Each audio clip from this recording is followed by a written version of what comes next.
നമസ്കാരം. ഫെബ്രുവരി 26 മഹാശിവരാത്രിയുടെ അവസാനത്തെ സുപ്രധാന സ്നാനം നടക്കേണ്ടതിനാൽ ഭക്തർക്ക് തടസ്സമില്ലാത്ത ക്രമീകരണങ്ങൾ ഒരുക്കാൻ വേഗത്തിലാക്കി UP സർക്കാർ. മുഖ്യമന്ത്രി യോഗി ആദിത്യനാഥിന്റെ നിർദ്ദേശപ്രകാരം മഹാകുംഭനഗർ സന്ദർശിച്ച് ക്രമീകരണങ്ങൾ അവലോകനം ചെയ്യുന്നതിനും ഉദ്യോഗസ്ഥർക്ക് ആവശ്യമായ നിർദ്ദേശങ്ങൾ നൽകുന്നതിനുമായി chief secretary Manoj Kumar Singh, DGP Prashant Kumar എന്നിവരെ ചുമതലപ്പെടുത്തിയിട്ടുണ്ട്.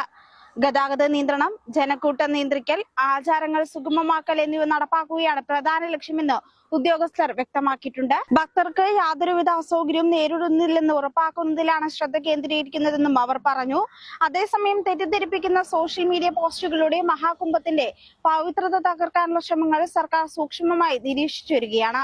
ഇത്തരം ഗ്രൂപ്പുകൾക്കെതിരെ കർശന നടപടിയെടുക്കുമെന്ന് DGP പ്രശാന്ത് കുമാർ ഉറപ്പു നൽകി. തെറ്റായ വിവരങ്ങൾ പ്രചരിപ്പിക്കുന്നവർക്കെതിരെ ഇതിനകം 50-ലധികം FIR-കൾ രജിസ്റ്റർ ചെയ്തിട്ടുണ്ടെന്നും വെളിപ്പെടുത്തിയിട്ടുണ്ട്. സന്ദർശന വേളയിൽ ചീഫ് സെക്രട്ടറി മനോജ് കുമാർ സിംഗും ശാന്ത്കുമാറും ബോട്ട് വഴി സംഗമഘട്ടത്തിൽ പരിശോധന നടത്തും. ശുചീകരണ പ്രവർത്തനങ്ങൾ അവലോകനം ചെയ്യുകയും ഒരുക്കങ്ങൾ വർദ്ധിപ്പിക്കാൻ ഉദ്യോഗസ്ഥർക്ക് കൂടുതൽ നിർദ്ദേശങ്ങൾ നൽകുകയും ചെയ്തു. ഇതുവരെ ഏകദേശം 59 കോടി ഭക്തർ ലോകത്തിലെ ഏറ്റവും വലിയ മതപരവും സാംസ്കാരികവുമായ സമ്മേളനത്തിൽ പങ്കെടുത്തിട്ടുണ്ടെന്നാണ് സർക്കാർ അറിയിച്ചത്. 2025 ജനുവരി 13-ന് ആരംഭിച്ച മഹാകുംഭം അവസാന ഘട്ടത്തിലേക്ക് കടക്കുമ്പോൾ പ്രതിദിനം 1 കോടി ഭക്തർ എത്തിച്ചേരുന്നതായും കണക്കുകളുണ്ട്.